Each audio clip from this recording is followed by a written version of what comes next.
पुढे बघा 73. Operation flood मत हे तुमच्या हातातलेच मार्क आहेत. आयोगाने हजारो विचारले. धवल क्रांती आपलं काय, व्हाईट रिव्होल्युशन. वर्गीस कुरियन, मी दूध पित नाही, मला दूध आवडत नाही, त्यांचं फेमस वाक्य. बाकी मग ग्रे क्रांती काय आहे? ग्रे क्रांती आहे तुमची खताबद्दल, फर्टिलायझर्स. पिवळी क्रांती काय आहे? तुमची तेलबियाबद्दल, ज्याला आपण काय म्हणतो इंग्लिशमध्ये, ऑइल सीड्स. धवल क्रांती बघितली. हरित क्रांती तुमची अन्नधान्य, फूड ग्रेन्स. बाकी क्रांती बघा अजून, ब्लॅक रिव्होल्युशन हे पेट्रोलियम प्रोडक्शनबद्दल असतं. ब्ल्यू रिव्होल्युशन हे फिश प्रोडक्शनबद्दल. ब्राऊन रिव्होल्युशन हे leather, cocoa production. Golden fibre revolution हे ज्यूट प्रोडक्शन, आपलं ताग. गोल्डन रिव्होल्युशन बघा, आता गोल्डन फायबर आणि गोल्डन दोन वेगळे. तर overall horticulture, honey fruit production, golden. Green revolution आपलं फूड ग्रेन्स, अन्नधान्य, agriculture production. Grey revolution fertiliser, खते. Pink revolution onion, pharmaceutical, brown production. So लक्षात ठेवा. Okay, pink. Red revolution meat, tomato production. Evergreen revolution overall agriculture production growth. Round revolution बघा, round पोटॅटोबद्दल आहे. Silver fibre revolution हे cotton प्रोडक्शनबद्दल आहे, cotton. Silver revolution हे एग, अंडी, पोल्ट्री प्रोडक्शनबद्दल आहे. व्हाईट रिव्होल्युशन हे डेअरी मिल्क प्रोडक्शनबद्दल आहे, आपल्याला जे प्रश्न विचारले. आणि येल्लो हे ऑइल सीड, आपल्या तेलबिया. हातातले मार्क अजिबात सोडायचे नाही. 74. नव उदार धोरणे मुख्यतः यावर भर देतात. न्यू लिबरल पॉलिसी कशावर भर देतात? तर बाजार. आता हा पण हातातलाच मार्क आहे. लिबरल आपण म्हणतो ना, LPG, लिबरलायझेशन, प्रायव्हेटायझेशन, ग्लोबलायझेशन. तर त्याच्यामध्ये काय झालेलं आहे? बाजार, मार्केट अर्थव्यवस्थेला आपण सपोर्ट केला आहे. बाजार अर्थव्यवस्थेला गव्हर्नमेंटचा रोल कमी केला आहे. ए बरोबर आलं तर तुमचा हा ऑप्शन उडला, हा ऑप्शन उडला. आता बी, कल्याणकारी अर्थव्यवस्था येईल का? वेलफेअर इकॉनॉमिक सोशलिस्ट कंट्रीमध्ये असतं, किंवा आपण पण बऱ्यापैकी मिक्स इकॉनॉमीमध्ये ते घेतलं होतं, कल्याणकारी अर्थव्यवस्था. सो त्याच्यामुळे हे दोन्ही उडतील तुमचे.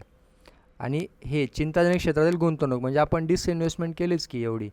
कधी केली? आपलं LPGच्या नंतरच चालू केलं डिसइन्व्हेस्टमेंट. गुंतवणूक कमी करायची, जे उद्योग तोट्यात आहेत वगैरे, जे रिस्क आहेत तिकडली इन्व्हेस्टमेंट कमी करायची. सो हे आणि हे, ए आणि डी हातातले मार्क तुमचे GS4 इकॉनॉमिक्समध्ये विचारतात हे. So features of new liberalism emphasises the importance of free and competitive market, जे आपल्या पहिल्या ऑप्शनमध्ये दिलं आहे. As the most efficient way to allocate resources, produce goods and set prices. Promotes cutting public spending, particularly on social welfare programmes. हे बघा, social welfare प्रोग्रामवर जो खर्च होतो तुम्ही कमी करायला पाहिजे. वेलफेअर बघा, कमी करा, बंदच करा. Encourages open international trade, investment and the flow of capital across borders, that is globalisation. So हे पण हातातलेच मार्क आहेत. 75. ई शासन म्हणजे स्मार्ट. आता हे स्मार्ट म्हटले तुम्ही सगळेच, तुम्हाला आता पाठच करून ठेवा.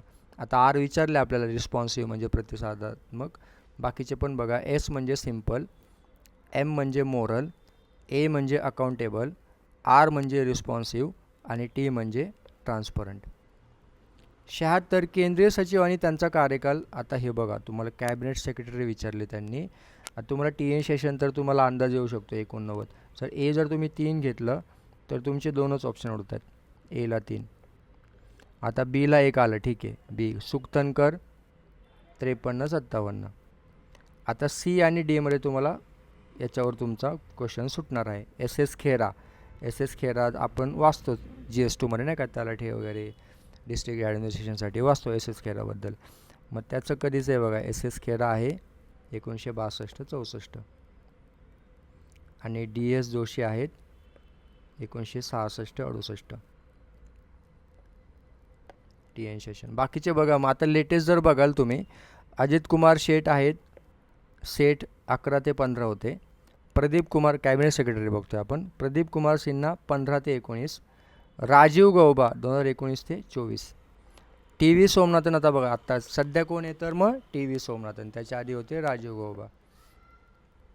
आणि एकदम सुरुवातीचे बघायचे, पिल्लाई NR पिल्लाई 50 ते 53. सुक्तनकर जे प्रश्न विचारले 53 ते 57. वेल्लोडी 57 ते 58. विष्णू सहाय 58 ते 60. आता बघा प्रश्नामध्ये आपल्याला काय विचारलेत, मग आपण काय लक्षात ठेवायचं ना. सो जे फेमस लोक आहेत ना त्यांचे लक्षात ठेवा. आता शिवरामन कमिटी वगैरे आपण वाचतो नाही का GS4मध्ये. SS खेरा पण वाचतो GS2मध्ये. सो त्यांचे नाव लक्षात ठेवा. स्वामीनाथन वगैरे असं काहीतरी नाव आलं ते लक्षात ठेवा. सुरुवातीचे 3-4 लक्षात ठेवा आणि लेटेस्ट हे तर तुम्हाला पाठच पाहिजेत. ठीक आहे. आता मी जर म्हणलं तर मी काय पाठलं, हे बघा टी एन शेषन एवढं फेमस नाव का लक्षात ठेवणार नाही आपण. देशमुख आपलं मराठी नाव दिसतंय, लक्षात ठेवायचं. सुक्तनकर पण मराठी नाव दिसतंय, लक्षात ठेवायचं असं. ठीक आहे. डी एस जोशी विचारलं आपल्याला प्रश्नामध्ये, जोशी मराठी नाव दिसते, लक्षात ठेवायचं असं. 77, 77 कारण खूप आहेत ना ते, लक्षात काय काय ठेवणार असा विषय. पुढील विधानांपैकी कोणते योग्य आहे. जागतिकीकरणाच्या भावनेचा अर्थ असा आहे. आता याच्यामध्ये पण काय जास्त डोकं लावण्यासारखं नाही. हातातले मार्केट ग्लोबलायझेशन तुम्हाला माहिती आहे काय असते. जागतिकीकरणाच्या भावनेचा अर्थ असा आहे की धोरण निर्मात्यांनी जागतिक संदर्भात अजेंडा निर्मिती आणि समस्या व्याख्यात करणे याचा विचार केला पाहिजे.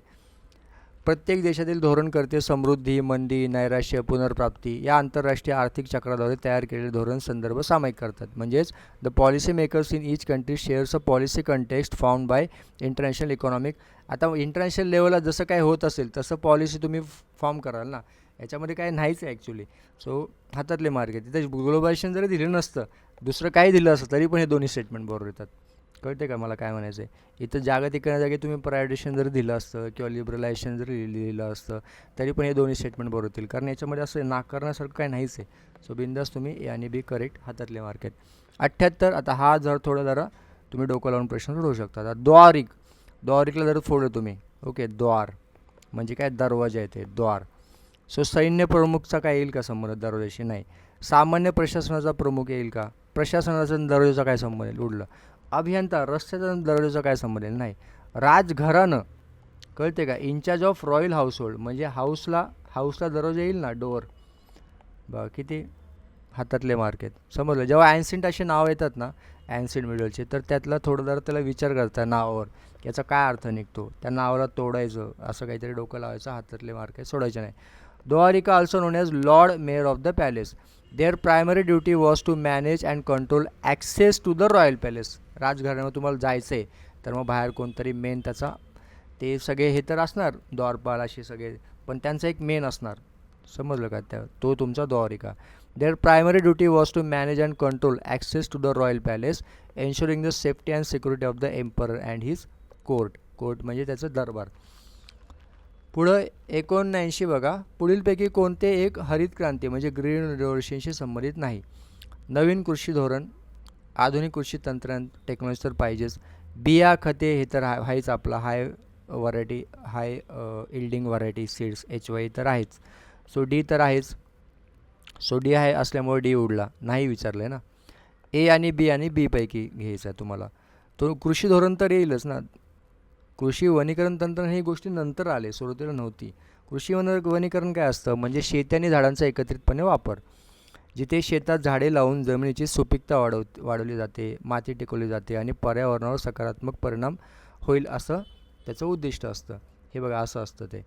किंवा तुम्ही हे बघा झाडं पण लावलेत, ठीक आहे, प्राणी पण आहेत, परत झाडं म्हणजे मला म्हणायचं होतं पिकं लावलेत, ठीक आहे, तुमचं पीक पण आहे, इकडं पाणी आहे, परत झाडं लावलेत. सो इन्क्रीजेस क्रॉप यील्ड याच्यामुळे, कशामुळे, तर shields livestock and crops from wind and extreme weather. Extreme weather आणि वाऱ्यापासून संरक्षण होतं तुमच्या पिकाचं. प्रोव्हाइड्स हॅबिटेट फॉर पॉलिनेटर्स, नाही का, पॉलिनेशन तुमचं होतं इकडं. फुलपाखरं असतील किंवा मधमाशा असतील, कीटक वगैरे असतील, जे चांगले असतात नाही का पिकांसाठी. Creates micro climates, slows run off reduce soil erosion, ठीक आहे, तुमची धूप कमी होते जमिनीची. अँड इम्प्रूव्ह वॉटर क्वालिटी, पाण्याची क्वालिटी वाढते. सिक्वेस्टर्स कार्बन, नाही का, तो हवेमधला कार्बन सिक्वेस्टर म्हणजे शोषला जातो. बिल्ड सॉईल हेल्थ, तुमची जमिनीची म्हणजे मातीची गुणवत्ता वाढते. सो हे फायदे आहेत कृषी वनीकरणचे. ही कन्सेप्ट नंतर आले, सुरुवातीला नव्हती. ओके, सुरुवातीला म्हणजे अशी नॅचरल होती, पण सरकारने फोकस करायचं काम नंतर चालू केले, सुरुवातीला नव्हतं. सुरुवातीला आपल्याला खायचेच वांदे होते, ठीक आहे, मग हरित क्रांती आली होती. सो हरित क्रांतीमध्ये होतं की बाबा कृषी क्षेत्रात तंत्रज्ञानाच्या सहाय्याने आणि नवीन संकरित बियाण्यांच्या संशोधनामुळे कृषी उत्पादनात जी क्रांती घडून आली तिला आपण हरित क्रांती म्हणतो. प्रसिद्ध कृषीतज्ञ नॉर्मन बोरलॉग यांनी 1960 सर्वप्रथम हरित क्रांती संकल्पना अस्तित्वात आणून त्यानुसार कृषी क्षेत्रात कार्य करण्यास सुरुवात केली. आता काय घटक आहे त्याचे, तर भरपूर उत्पादन देणाऱ्या सुधारित बियाण्यांचा वापर, हाय इल्डिंग व्हरायटी सीड्स, रासायनिक खतांचा वापर, यूज ऑफ केमिकल फर्टिलायझर्स, सिंचन, इरिगेशन, रासायनिक कीटकनाशके आणि जंतुनाशके यांचा वापर, use of chemical pesticides and germicides, साठवणूक, विपणन व वितरण, स्टोरेज, मार्केटिंग अँड डिस्ट्रीब्युशन, किंमत, धोरण. हे 6 घटक आहेत त्याचे स्पेसिफिक एकदम. प्रश्न 80, मोगल काळात जिल्ह्याचा प्रमुख. आता मोगल काळ विचारलाय, राजुका तुम्ही आयोगाने विचारले बऱ्याच वेळा राजुकावर प्रश्न, तर हा तुमचा मौर्यन काळ आहे. सो डी उडला तुमचा. सुभेदार हा सुभेला असतो, प्रोविन्स ज्याला म्हणतो आपण, प्रांत. सो बी उडला. हा बघा बी उडला, बी उडला आणि काय म्हणलं मी, डी उडला. उत्तर आलं तुमचं ए, करोरी फौजदार, किंवा फक्त फौजदार जरी म्हणलं तरी पण चालते. आता the Mughal administration system, in the Mughal administration system faujdar was the chief executive and head of sarkar. सरकार म्हणजे district. Responsible for maintaining law and order, कायदा आणि सुव्यवस्था राखायची जिल्ह्यामध्ये. एक्झिक्युटिंग रॉयल डिक्रीज, जे वरून काही डिक्री आले असतील, आदेश आले असतील मुघला बादशाहकडून, ते इम्प्लिमेंट करायचे. व्हाईल द अंमलगुजार, ज्याला आमिल पण म्हणतात, जो आपल्याला ऑप्शनमध्ये पण दिला आहे, जो तुम्हाला नेक्स्ट टाइम रिपीट होऊ शकतो. Was the primary revenue collector, म्हणजे जिल्ह्याच्या लेवलला रिव्हेन्यू कलेक्टर आहे तुमचा अंमलगुजार. ओके, आणि जिल्ह्याचा प्रमुख आहे तुमचा फौजदार. सो अंमलगुजार म्हणजेच amil was the primary revenue collector responsible for assessing and overseeing revenue collection. आणि हा राजुका जो आहे, हा बघा इथं राजुका कुठे गेला, हा बघा rajuka, revenue settlement officer. Mauryan प्रशासनामध्ये सन्निधाता म्हणजे चीफ ट्रेजरी ऑफिसर, खजिनदार. समाहर्ता म्हणजे chief tax collector, chief tax collector. व्यावहारिका किंवा धर्मस्था, तो आहे चीफ जस्टिस, नाही का. धर्मस्थ म्हणजे काय, जस्टिस येईल, जस्टिस ऑफ सिव्हिल कोर्ट, न्यायाधीश. प्रदेष्ट म्हणजे काय, chief justice of criminal court. प्रजदेशिका म्हणजे chief revenue officer. Rajuka settlement officer, revenue settlement. आणि युक्ता म्हणजे टॅक्स कलेक्टर. हा बघा युक्ताचा जो मग मेन आहे समाहर्ता, चीफ टॅक्स कलेक्टर, आणि नॉर्मल टॅक्स कलेक्टर युक्ता. 81, एस एस खेरा यांनी तलाठी या पदाचे वर्णन कशा प्रकारे केले आहे, तर जिल्ह्यातील मौज, असं वाटू शकतं की तलाठी गावाचा. एस एस खेरांचं काय वाक्य आहे, तर जिल्ह्यातील महसूल प्रशासनाचा केंद्रबिंदू. त्यांच्या पुस्तकाचं नाव लक्षात ठेवा, हे विचारतील परीक्षेमध्ये, डिस्ट्रिक्ट ॲडमिनिस्ट्रेशन इन इंडिया. हे पुस्तक एस एस खेरा यांचं आहे. 82, संघटनेच्या मानवी संबंध सिद्धांताचे घटक आहेत, म्हणजेच the human relation theory of organisation as the elements. प्रश्न कधी कधी मराठीमध्ये प्रॉपर ट्रान्सलेट होत नाही, इंग्लिशमध्ये वाचायचा.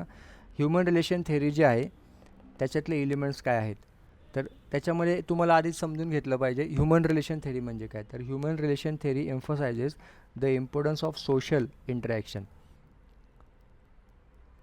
Employees needs and group dynamics in achieving organisational goals. मग तुमची एखादी संघटना आहे तर त्या संघटनेचे काही उद्दिष्ट असतात, ते अचीव करण्यासाठी तुम्हाला मग तुमच्या संघटनेतले जे एम्प्लॉई असतील किंवा तुमचा जो ग्रुप डायनॅमिक्स असेल, ग्रुप कसा तुमचा चालतो आहे, तर त्यावर फोकस होतं ह्युमन रिलेशन थेरीमध्ये. फोकसिंग ऑन मोटिवेटिंग वर्कर्सला मोटिवेट करायचं आपण, इन्स्पायर करायचं through teamwork, communication and positive work environment. मग तुमचे ऑप्शन जे आहेत इंडिव्हिज्युअल 100% येईल, ए आला, ए आला तर तुमचा 2 आणि 3 उडला.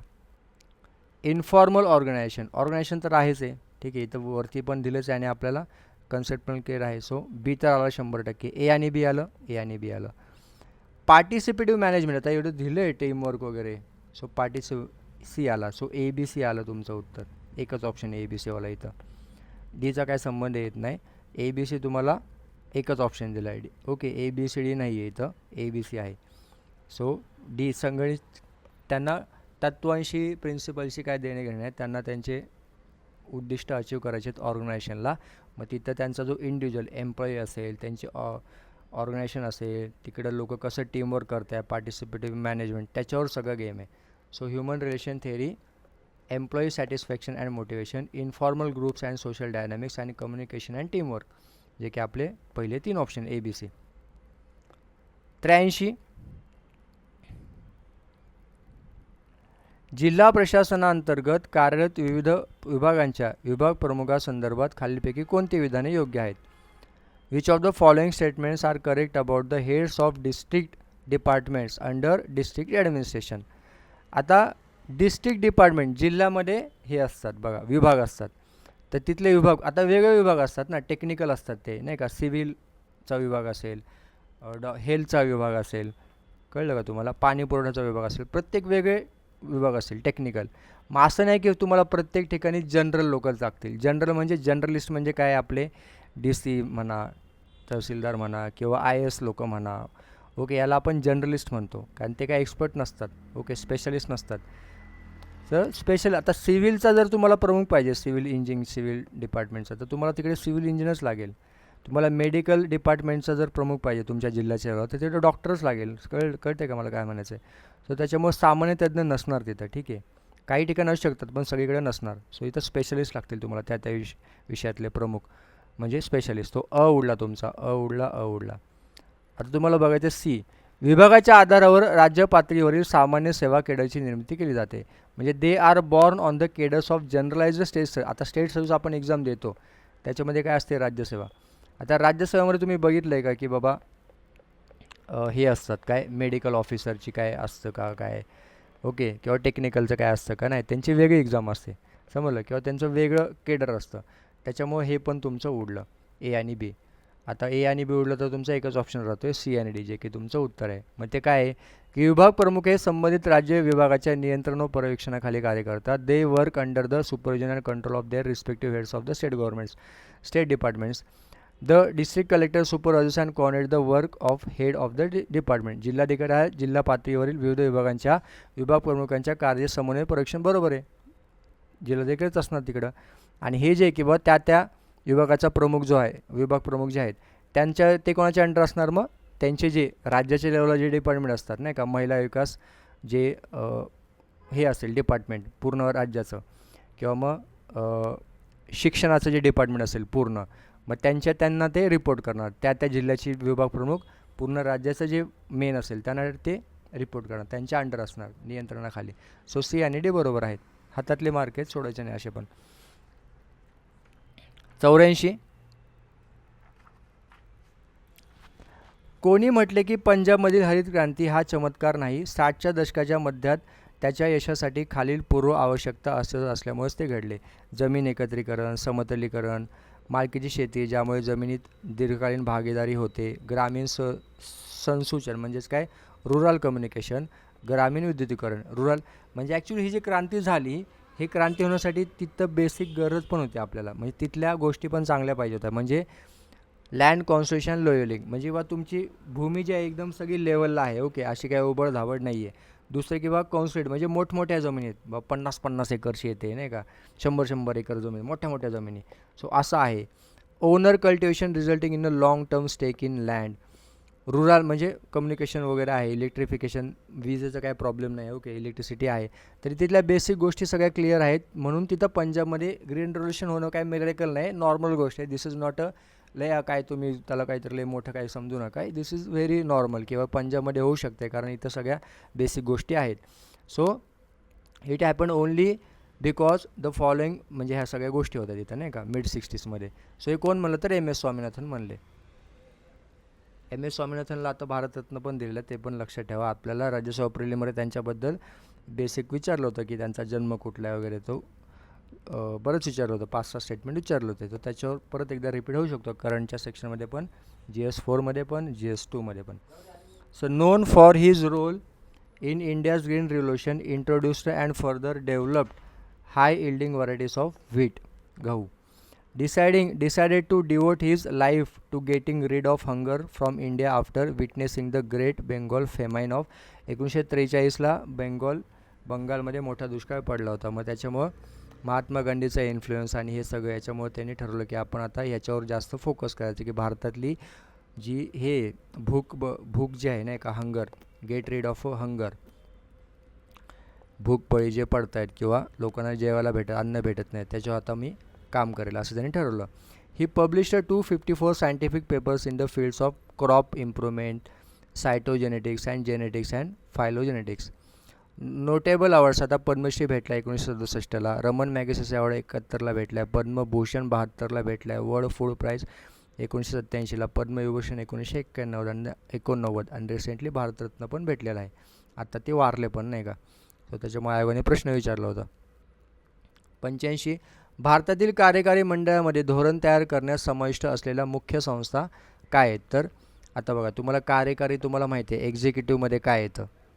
ओके, जे लोक पॉलिसी तुमचं हे करतात नाही का, फॉर्म करतायत, इम्प्लिमेंट करतायत. सो कॅबिनेट 100%, पंतप्रधान कार्यालय 100%, प्रस्थापित संस्था जिथं स्पेसिफिक मेन्शन नाही केलं तो आपण होल्डवर ठेवू. पण ए बी तर 100% येते. तो ए बी सो हा उडला तुमचा. चौथा उडला. आता दबाव गटचा काय संबंध येईल. कार्यकारी मंडळ तुमचं गव्हर्नमेंट काहीतरी असेल ना, गव्हर्नमेंटचं. दबाव गट गव्हर्नमेंट थोडी आहे. ओके, सरकार नाही. तो एफ उडवला तुम्ही, एफ उडवला ठीक आहे. आणि काय घेतलं आपण ए बी बरोबर घेतलेत. सो ए बी बरोबर घेतलेत आणि एफ उडवलेला आहे. ठीक आहे. आता सचिवालय विभाग मंत्रालय काय येणार नाही, सरकारच झालं ना हे पण. सो तुमचा ई आला, ई मग इथंच आहे. तो ई उत्तर आलं ABCE. ठीक आहे, एकदम हातातले मार्क. राष्ट्रीय विकास परिषदबद्दल डावडू यायची गरज नाही तुम्हाला. तुम्ही सचिवालय मंत्रालय घेतलं. ओके, ABE घेतले तुम्ही आणि दबाव गट उडवला, डायरेक्ट उत्तरच निघलं. In India, the executive branch, comprising President, Prime Minister, Council of Ministers, plays a crucial role in policy formulation, with the Prime Minister and Cabinet being the key players in initiating and deciding public policy. Eliminate करा तुम्ही pressure group, तुमचं उत्तर येते. Basic polity हे easy to attempt. पुढचं आपण next व्हिडिओमध्ये बघू.